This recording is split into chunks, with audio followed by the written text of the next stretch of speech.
My family mocked my boring government job for years.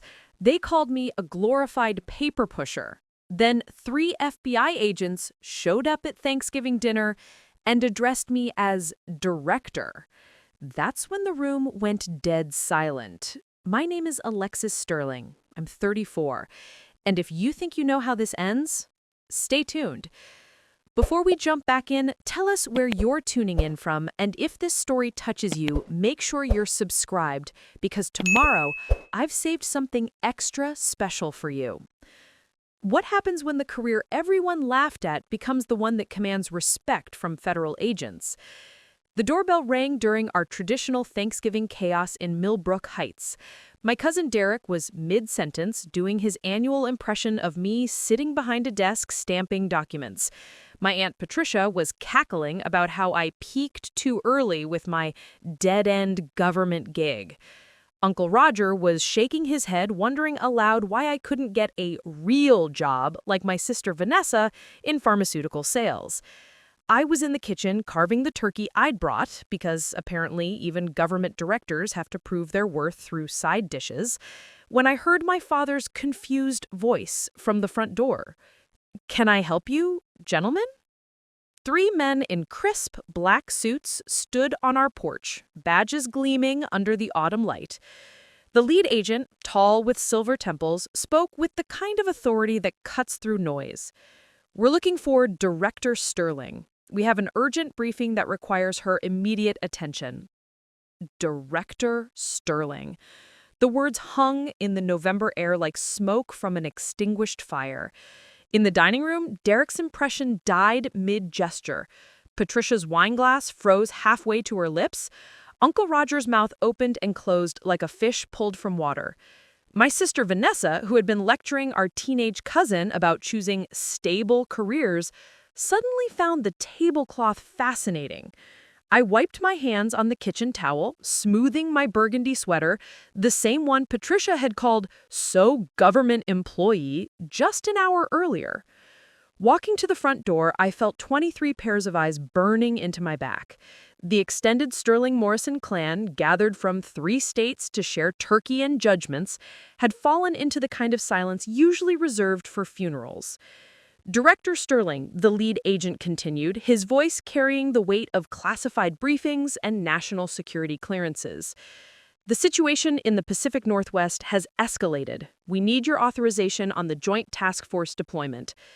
Behind him, the other 2 agents stood at attention, their expressions serious enough to make the evening news. My father, who had spent the last 5 years asking when I'd settle down and get a normal job, stumbled backward. His face had gone the color of the cranberry sauce cooling on our kitchen counter. "Director?" he whispered, the word foreign in his mouth. "Yes, sir," I replied to the agent, my voice steady and professional. The same voice my family had heard answer work calls during dinners. The same tone they dismissed as putting on airs or acting important. "Give me 2 minutes to grab my secure phone and briefing materials."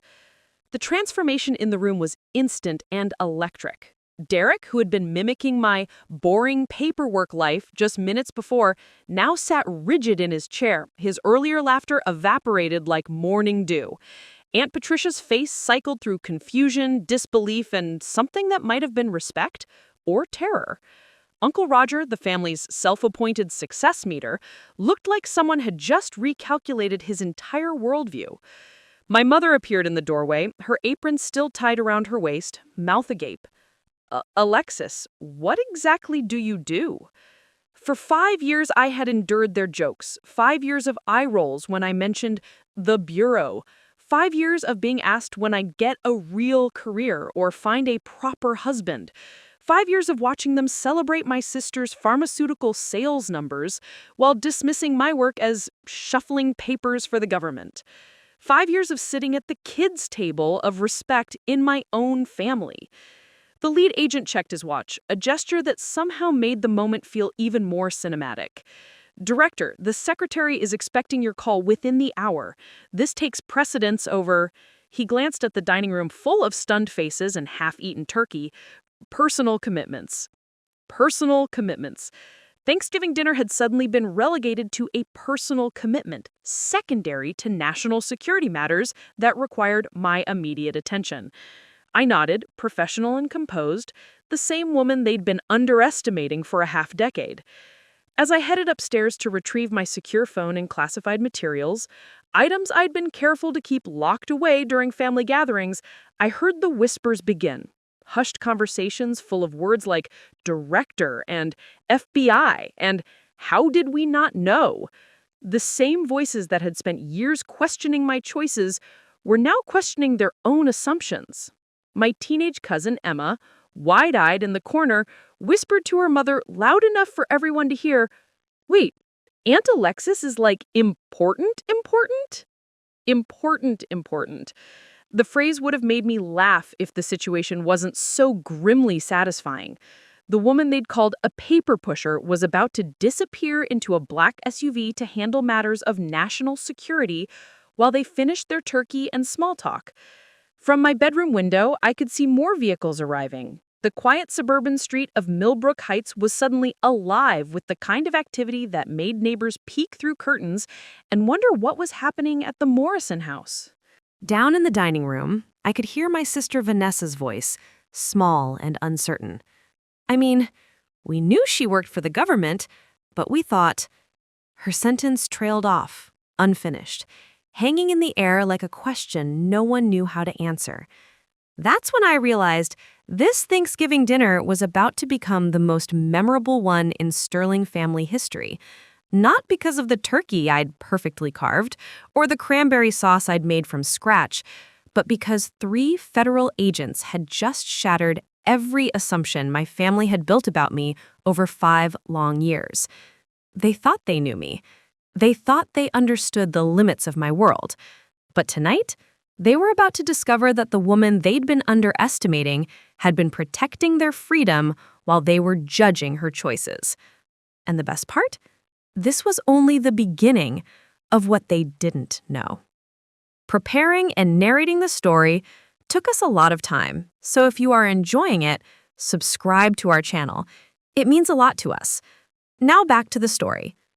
The encrypted phone buzzed in my hand as I descended the stairs, the weight of classified clearance heavy in my palm.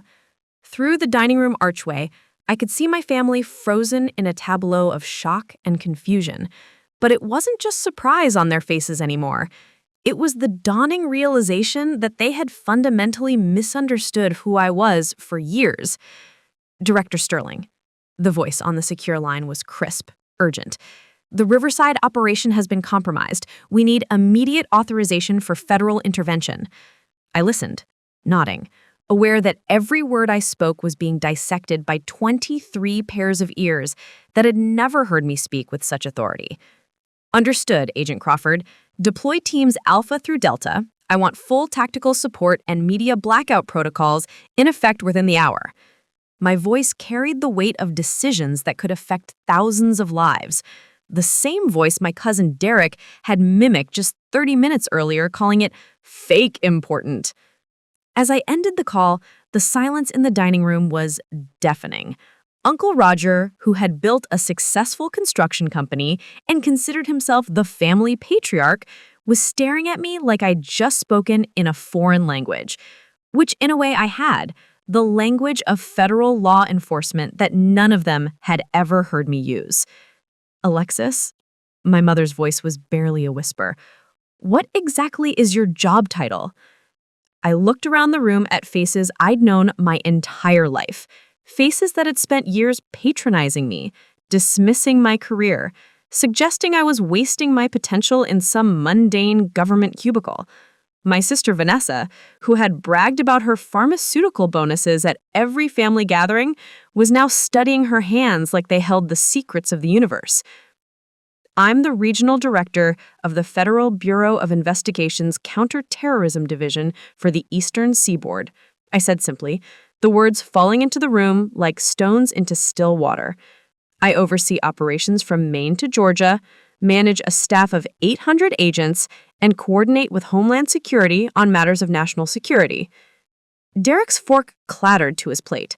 For the past 5 years, at every family gathering, he had performed the same routine, hunching over an imaginary desk, pretending to stamp papers while making exaggerated yawning sounds. "This is Alexis at her super important government job," he would say in a nasally voice, while everyone laughed. The same Derek who had just watched federal agents seek my authorization for tactical deployment. Aunt Patricia, who had spent the car ride here telling anyone who would listen that I was still single because career women intimidate men, was now calculating something behind her eyes. The nephew she'd suggested I date because you both work for the government was a DMV clerk. The cognitive dissonance was almost visible on her face. But you said you worked in an office," my father stammered, his voice carrying the weight of 5 years of misunderstanding. "You said you dealt with paperwork and meetings." "I do work in an office," I replied evenly. "It just happens to be the J. Edgar Hoover Building in Washington, D.C., and the paperwork I deal with is classified intelligence briefings, and the meetings involve national security threats." I paused, watching their faces process this information.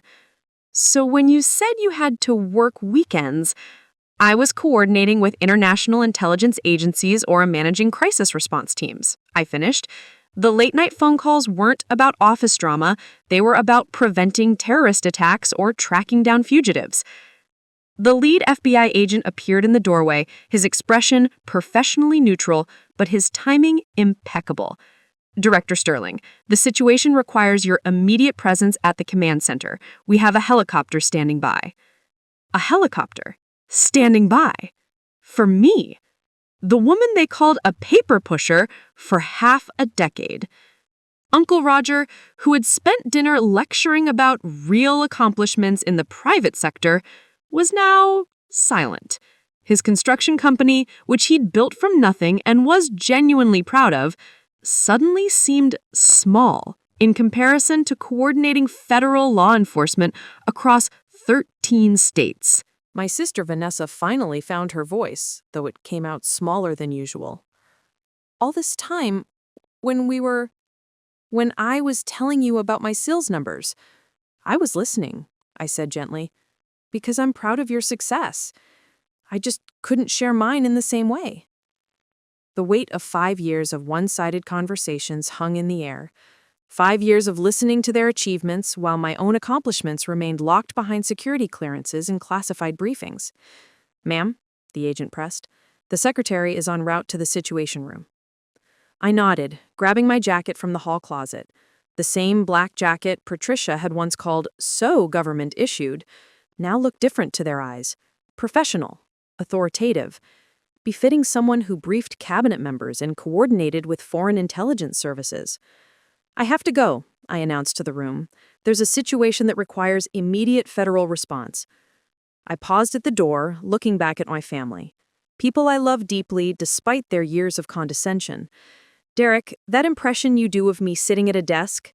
Tomorrow morning, I'll be sitting at a desk in the Oval Office, briefing the president on this operation." The Oval Office. The words hit the room like a physical force. My cousin Derek, who had spent years mocking my boring desk job, was now confronting the reality that my desk was occasionally in the most powerful office in the world. As I walked toward the waiting SUV, I could hear the explosion of whispered conversations behind me. 5 years of family gatherings where I'd been the cautionary tale, the smart daughter who'd wasted her potential on government work instead of pursuing private sector success or finding a husband. 5 years of subtle dismissals and not-so-subtle suggestions that I should reevaluate my life choices. The irony was razor-sharp. While they'd been pitying my dead-end government job, I'd been preventing the kind of threats that would have made their comfortable suburban lives impossible. While they'd been questioning my choices, I'd been making choices that protected their freedom to question them. The lead agent held the car door open, his respect evident in the gesture. As we pulled away from the house in Millbrook Heights, I could see faces pressed against windows, neighbors drawn by the commotion of federal vehicles on their quiet street. The same street where I'd grown up being told to aim higher, dream bigger, find something more meaningful than government work. But as the helicopter blades began to spin on the nearby landing pad, I realized that the most shocking discovery wasn't mine to make. It belonged to my family, who were just beginning to understand that the woman they'd been underestimating for 5 years had been living a life beyond their wildest comprehension. The real question wasn't what I did for a living. The real question was, how had they gotten it so wrong for so long? The helicopter lifted off into the November darkness, leaving Millbrook Heights and my stunned family far below. As the city lights blurred past, I found myself thinking about the journey that had led to this moment. A journey my family had never bothered to understand, choosing instead to judge the destination without knowing the path. It had started 12 years ago, fresh out of Georgetown Law School with a job offer from the most prestigious law firm in New York City. The salary was extraordinary, the prestige undeniable, and my family was ecstatic. Finally, Uncle Roger had said at my graduation party, Alexis is going to make something of herself. The assumption was that corporate law represented success, while government work represented settling for less. But 3 weeks into my corporate position, everything changed. The September 11th anniversary was approaching, and the firm was representing a client's financial dealings that seemed suspicious to me. Late one night, poring over documents that didn't add up, I discovered connections that made my blood run cold. Money transfers that followed patterns I'd studied in my international law courses. Shell companies with ties to regions that raised red flags. I could have stayed quiet, collected my 6-figure salary, and climbed the corporate ladder my family expected me to ascend. Instead, I gathered every document, every suspicious transaction, and walked into the nearest FBI field office at 7 in the morning. The investigation that followed led to the arrest of a major financing network, preventing what intelligence later confirmed would have been a devastating attack on the East Coast. Agent Sarah Chen, who ran that investigation, became my mentor. She told me, "We need people like you, people who see patterns others miss, who choose principles over paychecks." When she offered me a position as a junior analyst with the Bureau, I didn't hesitate. My family, however, was horrified. "You're throwing your life away," my father had said, his disappointment echoing through our kitchen in Hartford. "Do you know how many people would kill for that law firm position?" My mother had been quieter, but equally concerned. "Government jobs don't pay well, sweetheart. How will you ever afford a house, a family?" They saw the salary cut from $180,000 to $52,000 and concluded I'd lost my mind. They couldn't see the purpose, the mission, the satisfaction of work that mattered beyond profit margins. When I tried to explain that I'd helped prevent a terrorist attack, Uncle Roger laughed it off. "Anyone could have spotted suspicious paperwork. That's not a career. That's just being observant." The first 5 years were the hardest. Not because of the work. I loved the intellectual challenge, the constant learning, the sense that every day I was making a real difference. The hardest part was the family dinners, where my choices were constantly questioned, where my sister Vanessa's pharmaceutical sales achievements were celebrated, while my work was dismissed as idealistic and impractical. "When are you going to get serious about your future?" Aunt Patricia would ask, usually after her 3rd glass of wine. "Government work is fine for people who don't have better options, but you graduated summa cum laude from Georgetown Law." The implication was always clear. I was wasting my potential, settling for mediocrity when I could have had excellence. What they didn't know was that I was already exceeding their definition of excellence, just in ways they couldn't measure with salary figures or job titles they recognized. By my 3rd year, I was leading joint operations with international intelligence agencies.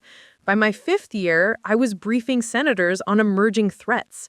By my 7th year, I was designing counter-terrorism protocols that were being implemented nationwide. Each promotion came with increased responsibility and decreased ability to share details with my family. When I made senior special agent, they saw the government pay grade, still far below what corporate lawyers earned.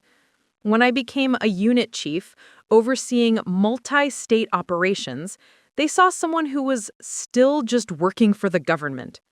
When I was promoted to assistant director, managing hundreds of agents and million-dollar budgets, they asked when I was going to settle down and find something stable.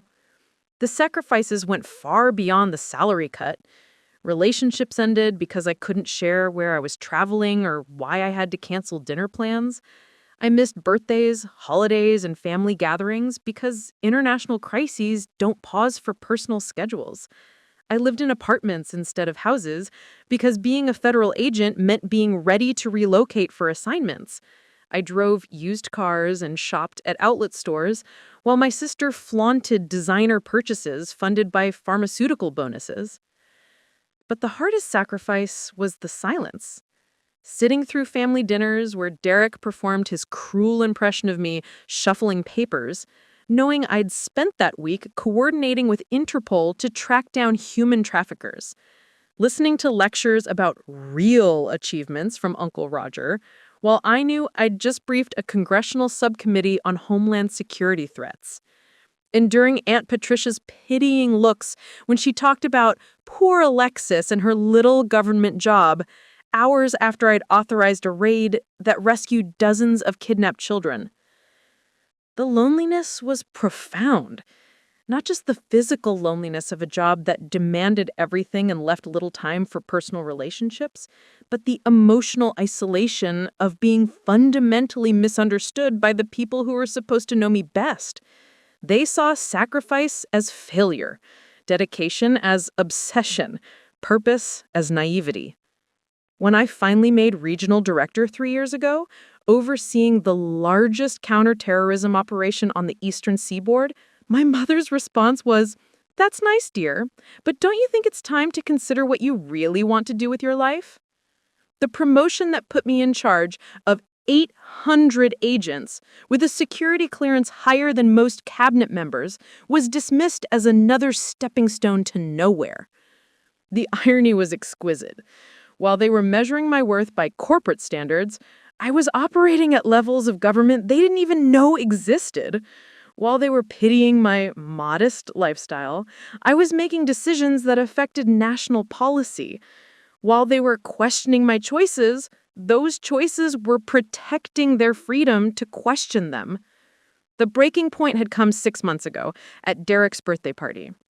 He'd performed his usual impression, this time adding new elements, pretending to fall asleep at his boring government desk and making snoring sounds while the family laughed. "This is what happens when you don't aim high enough," he announced to his teenage sons. "Don't be like Aunt Alexis. Find a real career." That night, I'd gone home to my modest apartment in Alexandria, the same apartment they pitied me for living in, and stared at the commendation letter on my desk. It was from the director of the FBI himself, thanking me for my role in preventing what intelligence agencies considered the most serious terrorist threat since 9/11. The operation had taken 18 months, involved 12 countries, and required personal risks I could never share with anyone outside the Bureau. While Derek was mocking my dedication to public service, I was literally saving lives. While my family was measuring my worth by their standards, I was exceeding standards they couldn't even comprehend. The woman they saw as settling for less was actually achieving more than they could imagine. And tonight, for the first time in 12 years, they were beginning to understand that their biggest disappointment was actually their greatest success. As the helicopter began its descent toward the federal building, I realized that this moment had been inevitable. You can only live a double life for so long before the truth demands recognition. Tonight, my two worlds had finally collided, and my family was about to discover that their biggest disappointment was actually their greatest success. The crisis briefing lasted until 3 in the morning. By the time I returned to my apartment in Alexandria, my secure phone had logged 47 calls, my encrypted email contained 63 new messages, and the operation I'd authorized had successfully neutralized a domestic terror cell that had been planning coordinated attacks across 5 major cities. While my family had been digesting turkey and processing their shock, I'd been preventing what could have been the deadliest domestic attack in 2 decades. But my personal phone told a different story entirely. 17 missed calls from my mother, 12 voicemails from various family members, a string of text messages that painted a picture of complete chaos back in Millbrook Heights. The revelation at Thanksgiving dinner had sent shockwaves through our extended family network, and everyone wanted answers to questions they'd never thought to ask before. The first voicemail was from my father, his voice shaky and uncertain. "Alexis, honey, we need to talk. There are things we need to understand. Please call when you get this." The formal tone was unlike him. Gone was the casual dismissal of my career, replaced by something that sounded almost like reverence.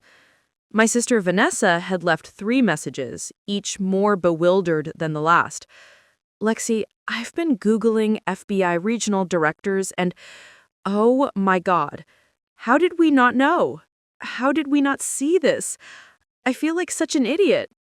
Her voice cracked on the last word, and I could hear the weight of 5 years of condescension finally settling on her shoulders.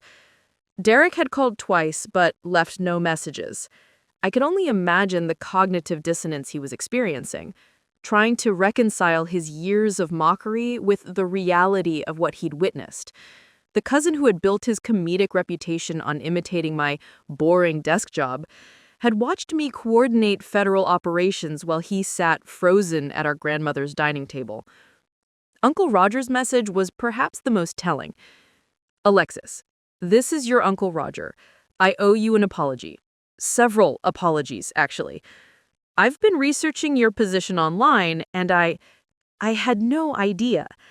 I understand if you don't want to talk to me, but I hope you'll give me a chance to make this right." The man who had spent years lecturing me about real success had apparently spent his evening learning about the scope of federal law enforcement leadership. But it was Aunt Patricia's voicemail that surprised me most. "Honey, I'm sitting here with your mother, and we've been talking for hours. We realize how badly we've misunderstood everything. Not just your job, but you. The sacrifices you've made, the things you couldn't tell us. We thought we were being helpful with our advice, but we were just being ignorant. Please don't shut us out. We want to learn." The shift in tone from all of them was dramatic and immediate. The family that had spent years offering unsolicited career advice was now approaching me with something approaching awe. The relatives who had pitied my modest government salary were now researching federal pay skills and discovering that regional directors earned far more than they had assumed. The people who had questioned my life choices were now questioning their own assumptions. I made coffee and sat at my kitchen table looking out at the pre-dawn darkness over the Potomac. This apartment they'd all pitied, the one Patricia called so small, and my mother worried was too expensive for a government salary, was actually a strategic choice. Living in Alexandria put me 15 minutes from the FBI headquarters, 10 minutes from the Pentagon, and 20 minutes from the White House. The modest furnishings they'd criticized weren't about financial limitations. They were about operational security and the knowledge that I might need to relocate on 48 hours' notice. My phone buzzed with a text from my teenage cousin Emma. "Aunt Alexis, I can't sleep. I keep thinking about how we treated you at dinners, how Derek made those jokes, how everyone acted like your job wasn't important. I feel sick about it. You must hate us." I typed back carefully, "I don't hate anyone, Em. I love our family. I just wish they'd trusted that I knew what I was doing with my life." Her response came immediately. "But why didn't you tell us? Why didn't you explain?" It was the question I'd been expecting, the one that revealed how little they understood about classified work. I called her, knowing she'd be awake anyway. "Em, what I do requires security clearances higher than most senators have. I can't just casually mention that I spent my Tuesday briefing the National Security Council or that I authorized a raid that saved dozens of lives. That information is classified. Sharing it, even with family, could compromise ongoing operations and put people in danger. So when we were making jokes about your job, I was protecting information that could affect national security. The reason I seemed secretive wasn't because my work was unimportant. It was because it was too important to discuss casually. There was a long pause before she spoke again. Everyone's talking about how stupid we all looked tonight. Derek's looked himself in his room. Uncle Roger spent 3 hours reading about counterterrorism divisions. Aunt Patricia keeps crying about all the times she suggested you should find a husband instead of focusing on work. The irony was sharp. They'd spent years worried about my personal life, not realizing that my professional life required sacrifices they couldn't comprehend. Relationships were complicated when you couldn't discuss where you traveled, who you met with, or why you had to cancel plans for national security emergencies. Dating became nearly impossible when background checks were required for anyone who might become serious, and social events were limited when most of your experiences were classified. My secure phone rang. Another briefing, another crisis requiring immediate attention. This was my life. Constant vigilance, perpetual readiness, decisions that affected millions of people. While my family slept soundly in their suburban homes, I was part of a network that ensured they could continue sleeping soundly. "I have to go, Em," I said, "but tell everyone that we'll talk soon. And tell Derek that his impression was actually pretty good. I do spend a lot of time at desks. They just happen to be in the Oval Office, the Pentagon, and the FBI's Strategic Information Operations Center." As I gathered my materials for the next briefing, I realized that tonight had changed everything. For 12 years, I'd lived with the frustration of being misunderstood, of having my choices questioned and my achievements dismissed. I'd endured the loneliness of keeping secrets, the exhaustion of living 2 separate lives. But now the truth was out, and my family was confronting the reality of who I actually was versus who they'd assumed me to be. The woman they'd spent years pitying was someone they now realized they should have been proud of all along. The career they'd dismissed as settling for less was actually achieving more than they ever imagined possible. The first phase of my double life was over. The woman who had sat quietly through years of condescension and mockery had finally been revealed as someone who commanded respect from federal agents and coordinated with international intelligence agencies. The question now wasn't whether my family would accept my choices. It was whether they could forgive themselves for how badly they'd misjudged them. But as I headed back into the night for another classified briefing, I knew this revelation was just the beginning. Because understanding what I did for a living was only the first step. Understanding why I'd chosen this path, why I'd sacrificed so much for it, and why I'd endured their dismissal rather than abandoning my mission, that would take much longer for them to process. The real reckoning was still to come. The honeymoon phase of my family's newfound respect lasted exactly 6 days. By the following Thursday, the shock had worn off and been replaced by something far more complex. Resentment disguised as concern, manipulation wrapped in family loyalty, and a desperate attempt to rewrite history that would have been impressive if it weren't so transparently self-serving. It started with my mother's phone call during my lunch break. "Alexis, sweetheart," she began in that syrupy tone she used when she wanted something. "Your father and I have been thinking. This job of yours, it's so dangerous. We had no idea you were putting yourself at risk every day. Maybe it's time to consider something safer, more stable." The irony was breathtaking. For 12 years, they'd questioned my career choice because they thought it wasn't prestigious enough. Now that they understood its true scope, they were questioning it because it was too prestigious, too dangerous, too important. The goalpost had moved, but the message remained the same. My choices were wrong. "Mom, I've been doing this work for over a decade. The dangers you're suddenly concerned about have existed all along. The only thing that's changed is your awareness of them." "But darling, now that we know what you really do, we can help you find something better. Roger has connections in corporate security. Vanessa thinks her pharmaceutical company might have positions for someone with your background. You could make more money and have normal hours. There it was. The assumption that my career was a problem to be solved rather than a calling to be respected. They'd spent 6 days researching my position, reading about counterterrorism operations, learning about the scope of federal law enforcement, and their conclusion was that I should quit and find something better. Uncle Roger called that afternoon with an offer that would have been laughable if it weren't so insulting. Alexis, I've been talking to some people in my network. There's a company in Hartford that provides security consulting for Fortune 500 companies. They're looking for someone with your expertise. The salary would be triple what the government pays, and you could move back home, be closer to family. Uncle Roger, I said carefully, I coordinate counterterrorism operations for 13 states. I brief congressional committees on threats to national security. I work directly with international intelligence agencies to prevent attacks that could kill thousands of people. You're asking me to give that up to advise corporations on executive protection? But think about the lifestyle improvement. No more dangerous assignments, no more secrets. You could have a normal life, maybe finally meet someone and settle down. The suggestion was clear. My career was a problem to be solved, rather than a calling to be respected.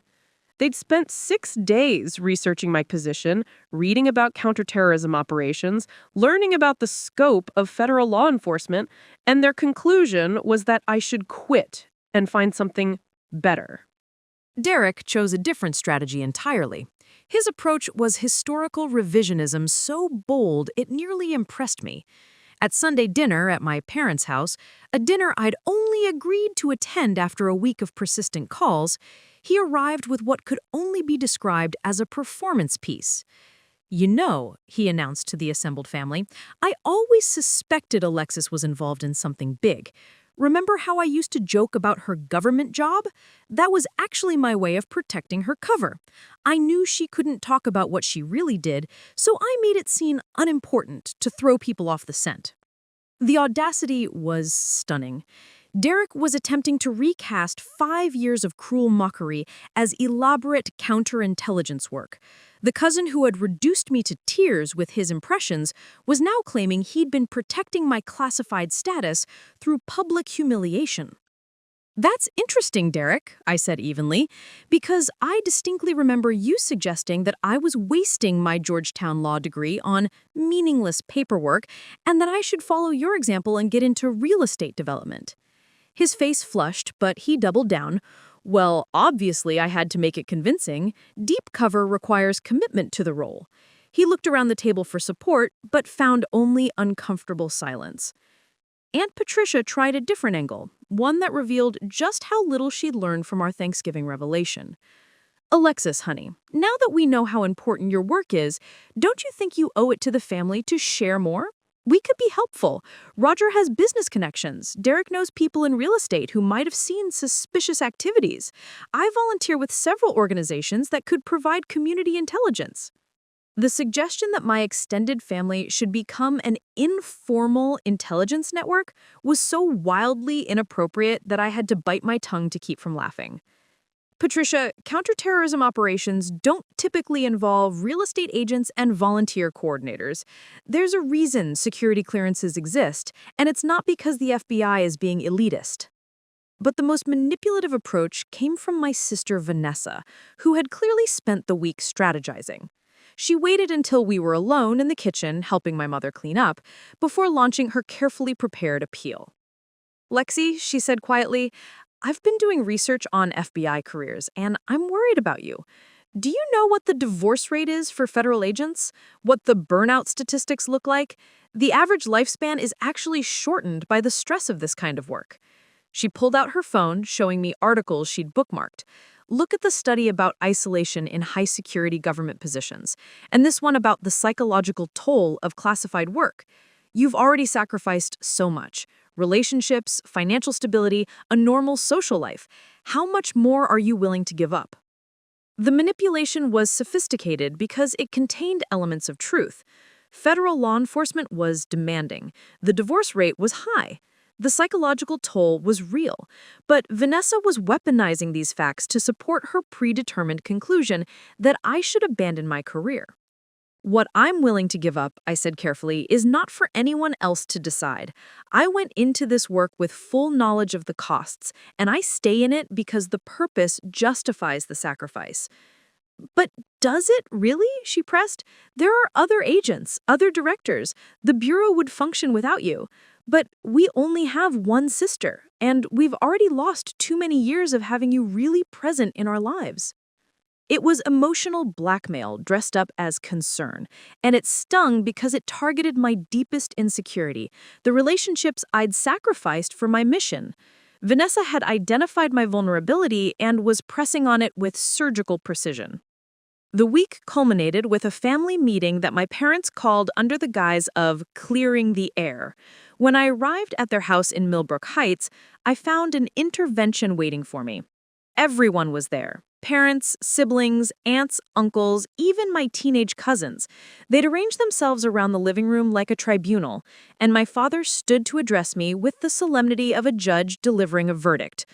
"Alexis," he began, "we've all been talking and we're united in our concern for your well-being. This job of yours, while impressive, has isolated you from your family. You've missed birthdays, holidays, important family moments. You live alone, work constantly, and seem to have no life outside of your career." The irony was exquisite.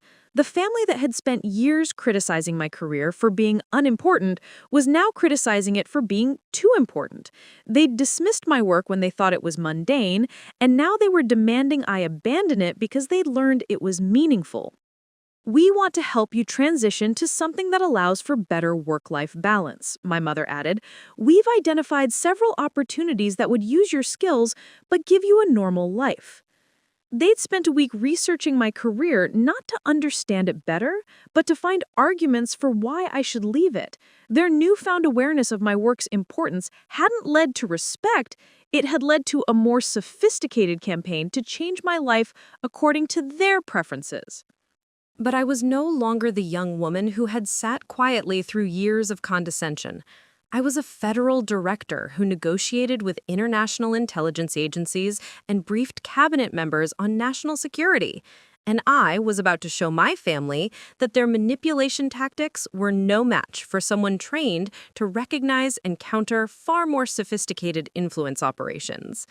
I stood up from my parents' couch, looking around the room at the faces of people who had just spent an hour trying to convince me to abandon the career I dedicated my life to. The intervention had been carefully orchestrated, complete with printed articles about law enforcement stress statistics and a list of alternative opportunities they'd researched on my behalf. But what they'd miscalculated was that their target was someone trained to recognize and dismantle manipulation tactics far more sophisticated than anything they could devise. "I need to be very clear about something," I said, my voice carrying the authority that came from briefing senators and coordinating with foreign intelligence agencies. "This conversation ends now. My career is not up for family vote. My life choices are not subject to committee approval, and I will not be participating in any more interventions disguised as concerned family meetings." My father stepped forward, his face flushed with the kind of righteous indignation that had made him successful in small-town politics. "Alexis, you're being unreasonable. We're your family. We have every right to be concerned about your well-being." "Concerned about my well-being?" I turned to face him directly. "Dad, where was this concern when I was working 18-hour days as a junior analyst, living on ramen noodles and putting every spare dollar towards student loans? Where was this concern when I was building my expertise in counterterrorism, when I was earning promotions based on merit and dedication?" "That's different," my mother interjected. "We didn't understand then what kind of danger you were putting yourself in." "No, Mom. What's different is that now you understand the prestige and importance of what I do, and it threatens your narrative about my life." For 12 years, you've been comfortable dismissing my choices because you thought I was settling for mediocrity. Now that you know I'm succeeding beyond your comprehension, you need new reasons to control my decisions. Uncle Roger cleared his throat, adopting the tone he used for his construction company board meetings. Alexis, you're not seeing the bigger picture here. We're offering you opportunities that could set you up for life. The private sector position I mentioned would give you financial security, normal hours, and the chance to build relationships. I pulled out my phone and showed him a news article from that morning. Roger, while you were researching corporate security positions for me, I was coordinating the response to a cyber attack that targeted 3 major financial institutions.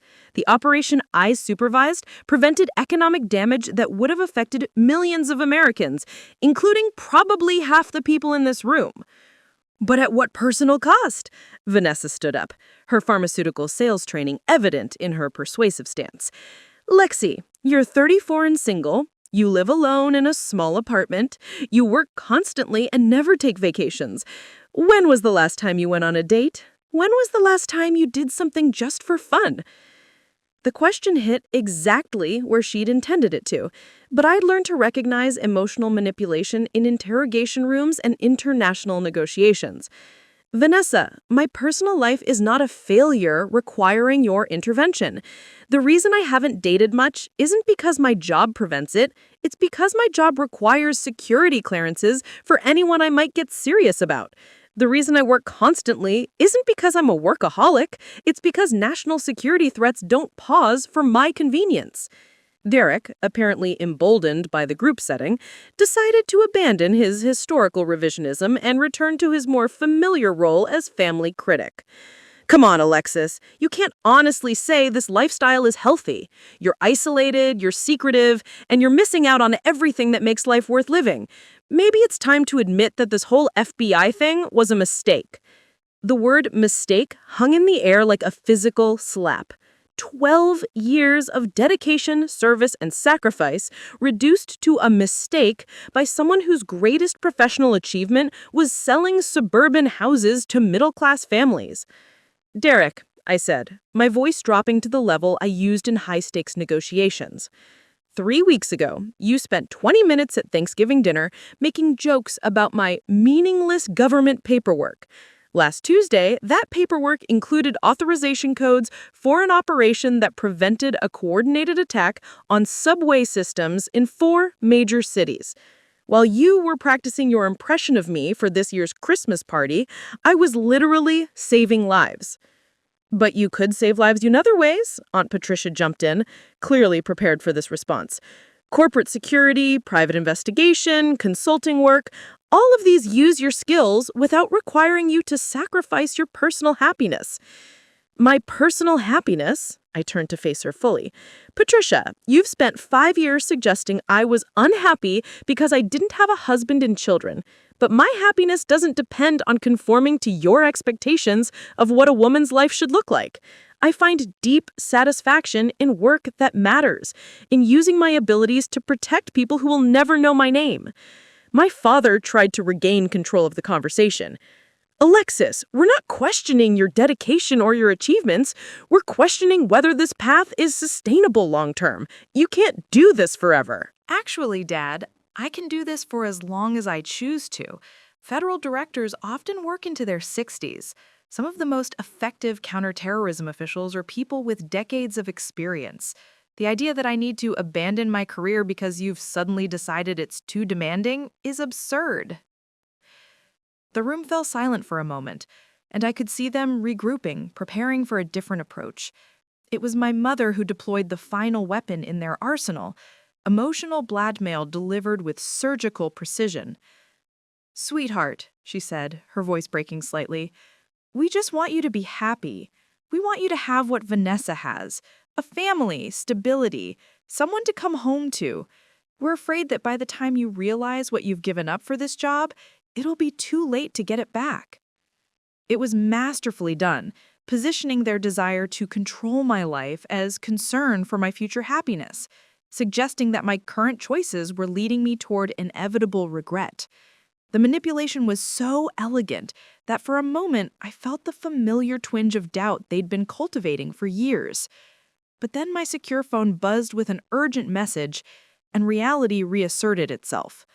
While my family was sitting in this living room debating my life choices, there were actual crises requiring my immediate attention. Real threats that needed to be assessed, operations that required authorization, briefings that couldn't wait for family drama to resolve itself. "I have to go," I announced, gathering my jacket. "There's a situation developing that requires my immediate attention." "See?" Derek said triumphantly. "This is exactly what we're talking about. You can't even have a family conversation without work interrupting." I paused at the door, looking back at the room full of people who claimed to love me but seemed determined to diminish me. "Derek, the interruption you're complaining about is a briefing about a terrorist cell that intelligence suggests may be planning an attack during next week's holiday shopping season.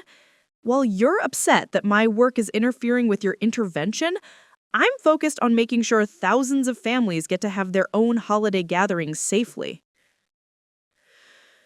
The silence that followed was different from the earlier pauses in our conversation. This wasn't regrouping or strategic thinking. This was the recognition that their perspective was fundamentally self-centered. They were so focused on their vision of what my life should look like that they'd lost sight of the actual impact of what I did. "I love all of you, but I will not allow you to turn my dedication to public service into a character flaw requiring correction. I will not apologize for choosing purpose over profit, mission over comfort, or service over convenience. And I will not participate in any more family meetings designed to convince me that my life needs fixing." As I walked toward my car, Uncle Roger called after me. "Alexis, wait! We're not trying to hurt you. We just think you deserve better." I turned back one final time. "Roger, I have better. I have work that matters, skills that make a difference, and the respect of colleagues who understand the value of service. What I don't have is a family that supports my choices. And that's not a problem my career created. It's a problem my family created." The drive back to Alexandria gave me time to process what had just happened.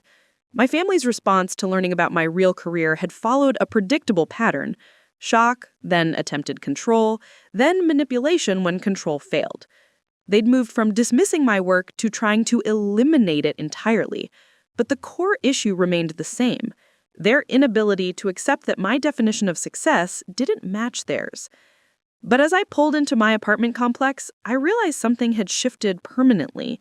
For 12 years, their disapproval had caused me pain because part of me had wondered if they might be right. Tonight, their intervention had only reinforced my certainty that they were wrong. The woman who had once questioned her choices was now completely confident in them. The real confrontation wasn't over, but the dynamics had changed. I was no longer defending my decisions. I was simply refusing to justify them to people whose approval I no longer needed or wanted. The retaliation began within 48 hours of my walkout from the family intervention. It started subtly, as these things always do, with concerned phone calls to extended relatives and family friends. By Monday morning, my phone was ringing with calls from cousins I hadn't spoken to in years, all expressing worry about my well-being based on second-hand accounts of my increasingly erratic behavior. My cousin Jennifer from Portland called first, her voice dripping with false concern. "Alexis, honey, your mom called me last night. She's really worried about you.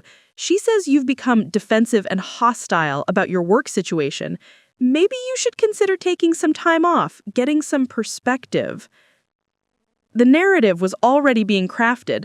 I wasn't a dedicated federal director standing up to family manipulation. I was an overworked government employee having some kind of breakdown. The story being circulated painted me as someone who had become so obsessed with my job that I was losing touch with reality and pushing away the people who cared about me most. Uncle Roger had apparently taken a more direct approach with his business network. A colleague of mine at the bureau mentioned over coffee that someone matching Roger's description had been asking questions about FBI regional director positions at a security conference in Hartford. He was telling people his niece worked for the government, but that the family was concerned about her mental state, Agent Martinez told me. Said she'd been making increasingly grandiose claims about her position and that they were worried she might be having some kind of professional identity crisis. The audacity was breathtaking.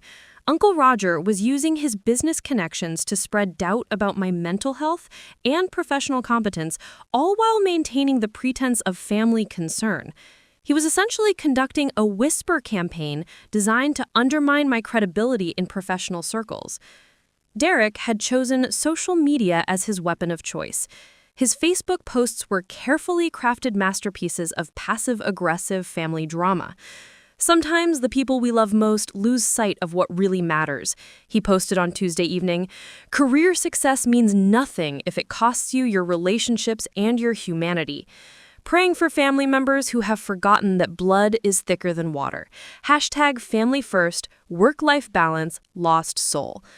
The post garnered dozens of sympathetic comments from mutual friends and distant relatives, all expressing concern for whoever was going through such a difficult time. Derek never mentioned my name, but the implications were clear to anyone who knew our family dynamics. He was crowdsourcing sympathy for having to deal with his difficult cousin who had supposedly chosen career ambition over family loyalty. Vanessa's approach was more sophisticated, leveraging her pharmaceutical sales background to conduct what amounted to a professional character assassination. She'd researched stress-related mental health issues common in high-pressure government positions and was sharing articles about burnout, paranoia, and identity issues among federal employees. It's so sad when intelligent people become so invested in their work personas that they lose touch with who they really are. She posted along with a link to an article about occupational identity disorder. But it was Aunt Patricia who deployed the most insidious tactic.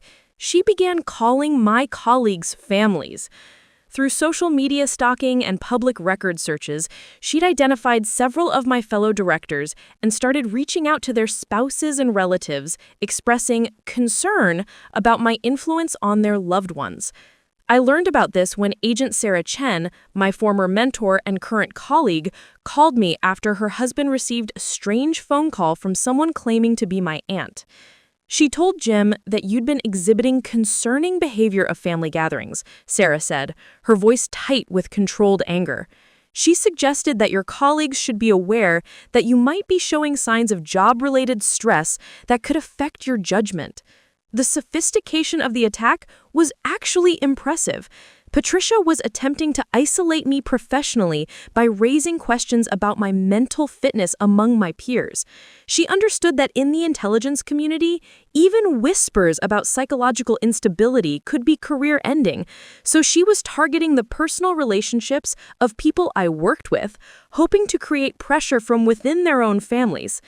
"Sarah," I said carefully, "what Patricia doesn't understand is that attempting to undermine a federal director through harassment campaigns is actually a federal crime. She's essentially conducting an operation designed to compromise national security personnel." That evening, I sat in my Alexandria apartment and made a decision that would have seemed impossible 6 months earlier. I began documenting everything. Every phone call, every social media post, every conversation with relatives who had been influenced by my family's narrative.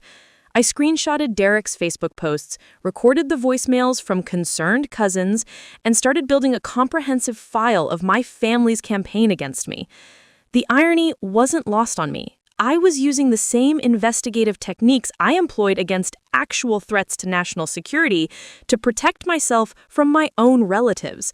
But as I compiled the evidence, a pattern emerged that was both disturbing and familiar.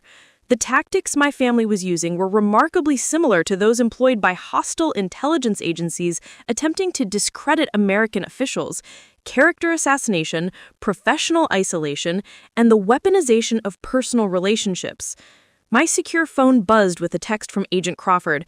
"Director, We've received some unusual inquiries about your fitness for duty. Nothing official, but thought you should know that someone's been making calls to our media relations department claiming to be a concerned family member. The escalation was complete. My family had moved from trying to convince me to change my career to actively attempting to sabotage it. They were no longer content with emotional manipulation. They were engaging in what amounted to a psychological warfare campaign designed to force me into the life they thought I should be living. But what my family had failed to consider was that their target was someone who had spent 12 years learning to recognize and counter exactly these kinds of influence operations. Every technique they were using had been employed against me by foreign agents, domestic terrorists, and organized crime figures. The difference was that those adversaries were professionals who understood the risks of their actions. My family, on the other hand, was conducting an amateur operation against someone who documented everything, had access to federal resources, and understood exactly how to build an airtight case. They thought they were protecting me from myself, but what they were actually doing was providing me with enough evidence to file charges for harassment, intimidation of federal officials, and potentially interference with national security operations. On Thursday evening, I received a call from my former Georgetown law professor, Dr. Elizabeth Morrison, a woman I hadn't spoken to in 3 years. "Alexis, I hope you don't mind me calling," she said hesitantly. "I received a very strange phone call from someone claiming to be your mother. She was asking about your behavior in law school, whether I'd noticed any signs of instability or grandiosity that might have indicated future psychological problems." The conversation that followed was enlightening. My mother had apparently spent considerable time researching my academic background, contacting professors and classmates to build a case that my current career claims were inconsistent with my historical behavior patterns. She was essentially conducting opposition research on her own daughter, trying to find evidence that my federal position was either exaggerated or the result of some kind of psychological break. "Your mother seemed particularly interested in whether you'd ever claimed to have connections or experiences that couldn't be verified," Dr. Morrison continued. "She kept asking if you'd been prone to fantasy or exaggeration during your studies." The picture was becoming clear. My family had moved beyond trying to change my mind about my career to actively attempting to destroy my professional credibility. They were conducting a coordinated campaign designed to paint me as someone who had either fabricated my position or whose judgment had been compromised by job-related stress.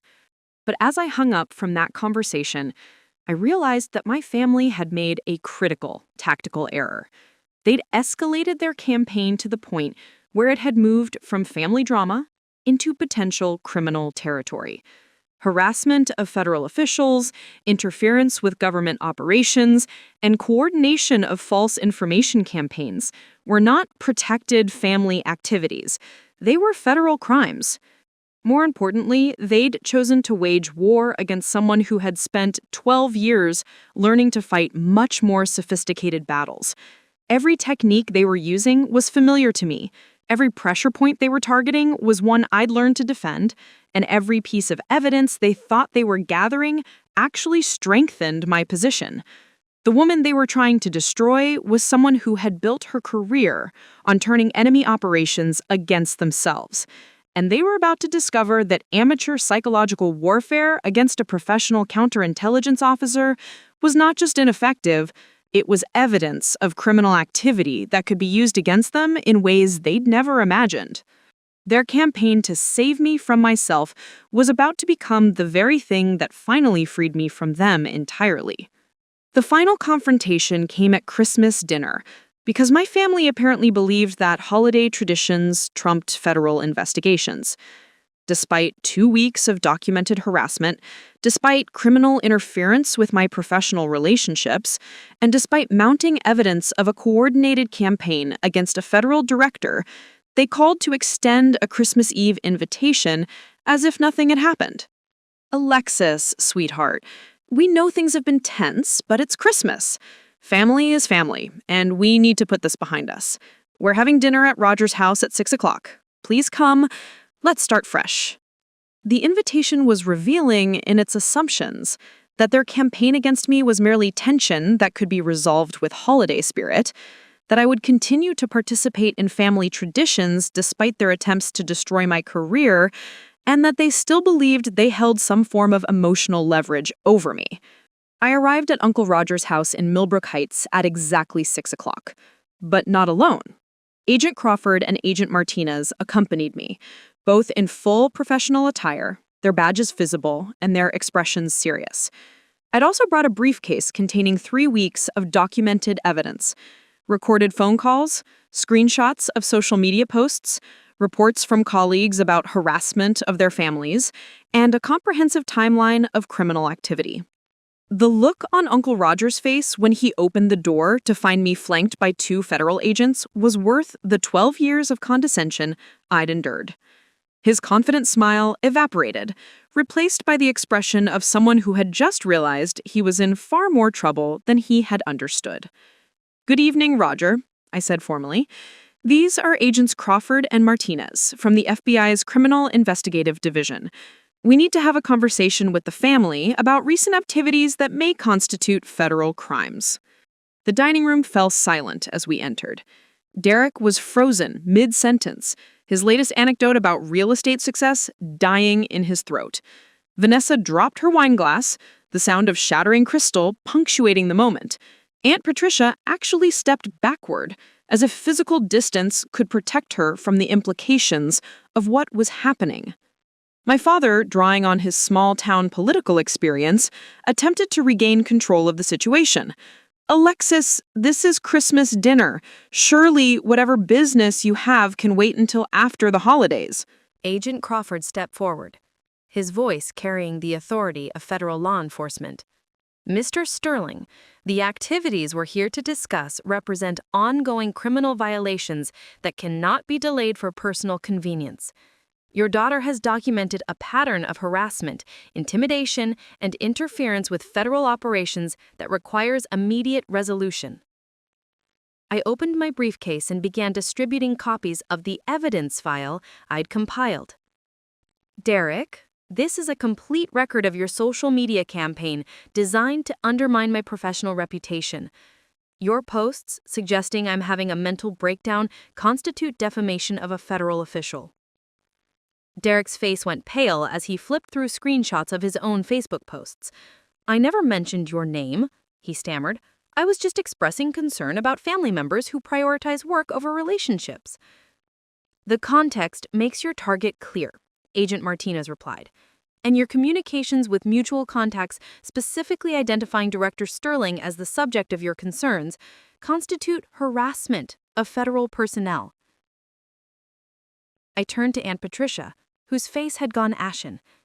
"Patricia, your phone calls to my colleagues' families represent interference with federal operations. You contacted the spouses of active agents and attempted to raise questions about my fitness for duty. That's not family concern. That's criminal harassment."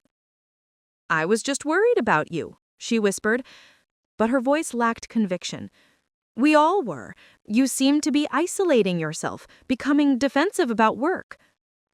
"You were worried enough to conduct opposition research on me?"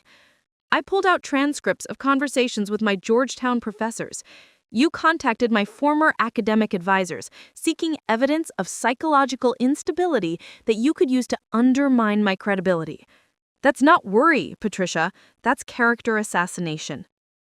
Uncle Roger attempted to regain his composure, falling back on the authoritative tone that had served him in business. "Alexis, we're family.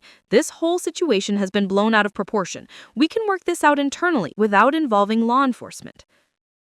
Agent Crawford's expression didn't change. "Mr. Morrison, your activities at the Hartford Security Conference, where you spread false information about Director Sterling's mental state to her professional peers, constitute interference with federal operations. You used your business credentials to access professional networks for the purpose of damaging a federal director's reputation." The reality of their situation was finally penetrating their denial.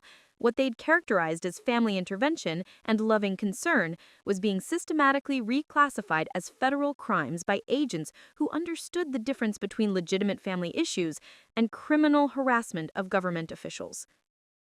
My mother made one last attempt at emotional manipulation, her voice breaking with practiced precision. Alexis, how can you do this to your own family? We love you. Everything we did was out of concern for your happiness. I looked around the room at faces that had once held power over me through guilt, obligation, and the promise of acceptance. But those faces now looked small and desperate, their manipulation tactics exposed and ineffective against someone who had learned to recognize them from far more sophisticated adversaries. Mom, love doesn't involve trying to destroy someone's career because you disapprove of their choices. Concern doesn't manifest as coordinated campaigns to undermine professional credibility. What you call family loyalty, I call criminal conspiracy. I pulled out a document from my briefcase and placed it on the dining table. This is a cease and desist order signed by a federal judge. All contact with me, my colleagues, their families, my academic contacts, and my professional network must stop immediately. Any further attempts to interfere with my career or personal life will result in federal charges being filed. Derek found his voice, though it came out higher than usual. You're actually going to prosecute your own family over some phone calls and social media posts? Derek, you attempted to damage the reputation of a federal director through false information campaigns. Uncle Roger tried to undermine my credibility in professional settings. Aunt Patricia harassed the families of active federal agents. Mom conducted opposition research to find evidence of psychological instability that didn't exist. Agent Martinez stepped forward with additional documents. These activities, when directed at federal officials, carry serious penalties. However, Director Sterling has chosen to resolve this matter through administrative action rather than criminal prosecution. This time. The implication was clear. This was their only warning. Any future harassment would result in federal charges that could include imprisonment, significant fines, and permanent criminal records that would affect their professional and personal lives. Vanessa, who had been silent throughout the confrontation, finally spoke. We didn't know it was illegal. We thought we were helping. You thought you were controlling, I corrected. The same way you've been trying to control my life for 12 years. The only difference is that now your control attempts have crossed into criminal territory. I closed my briefcase and stood up. This is the last family gathering I'll attend where my life choices are treated as problems requiring correction. My career is not subject to family approval. My personal decisions are not open for committee review. And my professional reputation is not available for your manipulation campaigns. Uncle Roger made one final attempt at maintaining his authority. Alexis, we're family. This whole situation has been blown out of proportion. We can work this out internally without involving law enforcement. I looked at him, this man who had spent years questioning my choices, dismissing my achievements, and ultimately attempting to destroy my career when he finally understood its true scope. Roger, you destroyed this family the moment you decided that loving me was conditional on my conforming to your expectations. I'm not losing my family. I'm finally recognizing that I never really had one. As we walked toward the door, my father called after me. Alexis, please, we can fix this. We can learn to support you better. I paused at the threshold, looking back at the people who had shaped my early life, but had failed to grow with me as I built my adult one. Dad, support isn't something you learn after you've tried to destroy what you're supposed to be supporting. Tonight was your chance to understand the consequences of your actions. What you do with that understanding is up to you. The drive back to Alexandria was quiet, both agents respecting the weight of what had just occurred. I'd used federal resources to protect myself from my own family, a situation that was both personally devastating and professionally necessary. But as we pulled into my apartment complex, I realized that the woman who had walked into that Christmas dinner was fundamentally different from the one who had emerged.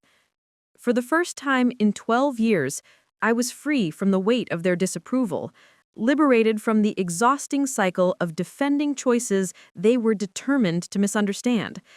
The family that had once made me feel small and defensive had been reduced to what they actually were. people whose opinions about my life were neither requested nor required. The real victory wasn't that I'd proven my worth to them. It was that I'd finally stopped needing to.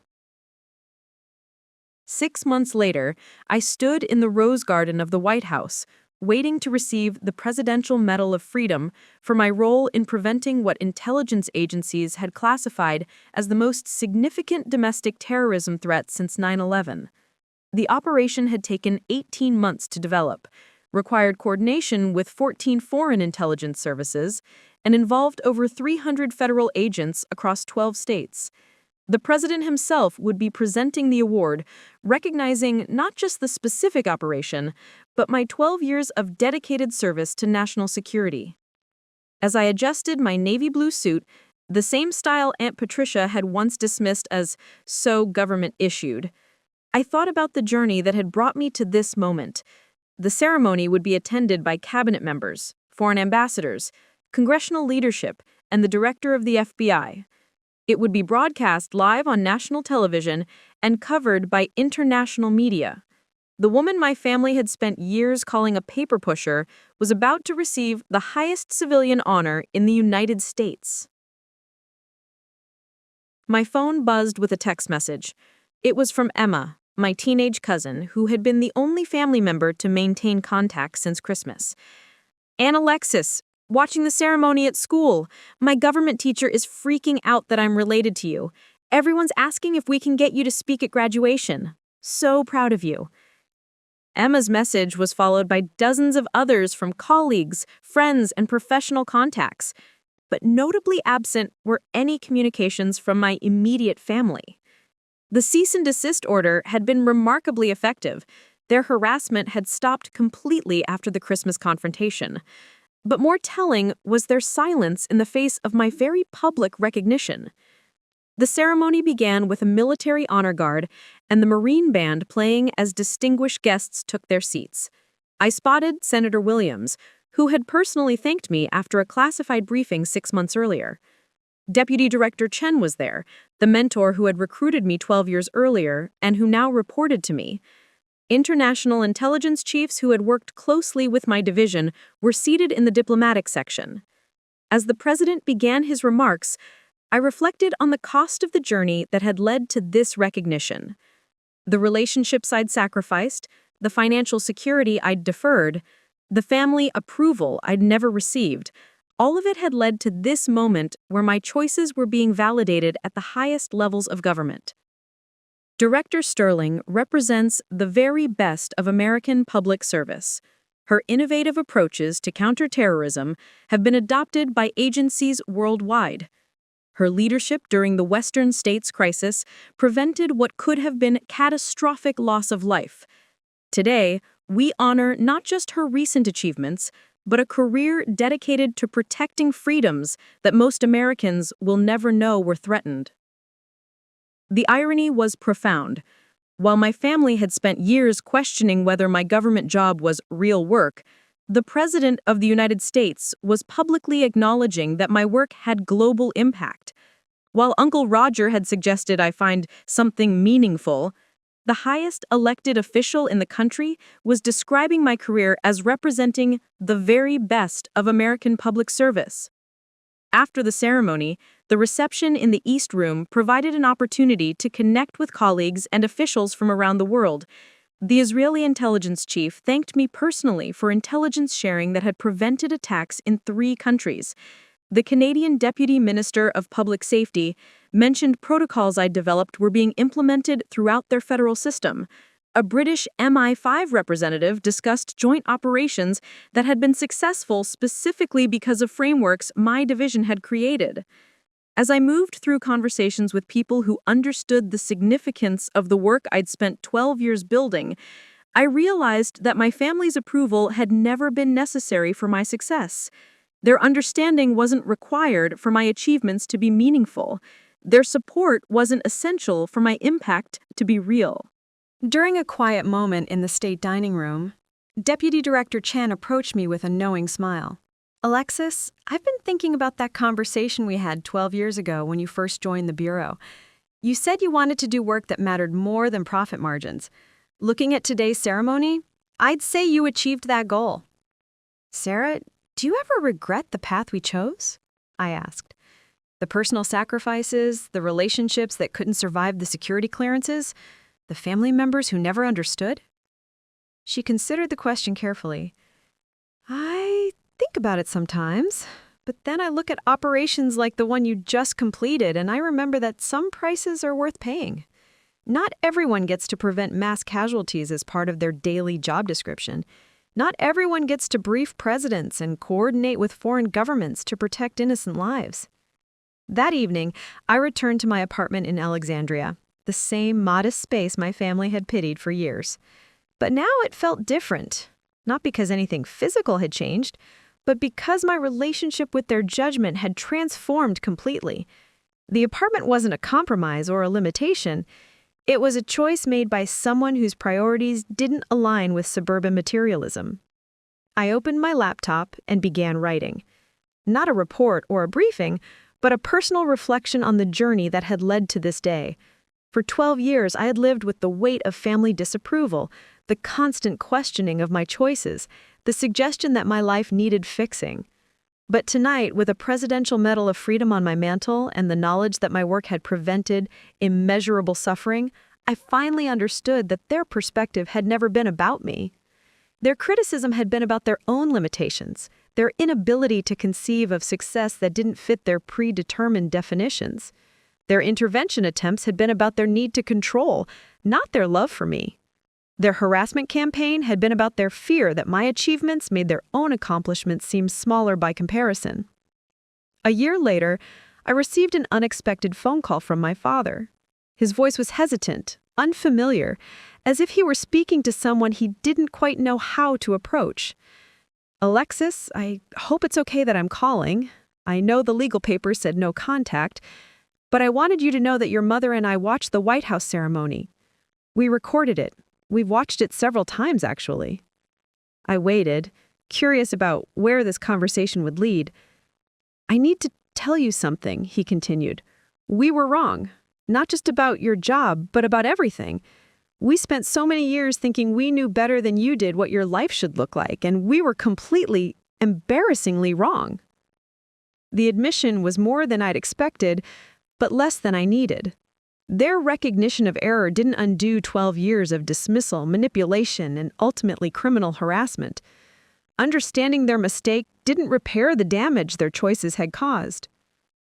"Dad, I appreciate you calling, and I'm glad you finally understand what my work involves. But recognizing that you were wrong isn't the same as making things right." "I know," he said quietly. "I don't expect forgiveness. I just wanted you to know that we see now what we couldn't see before.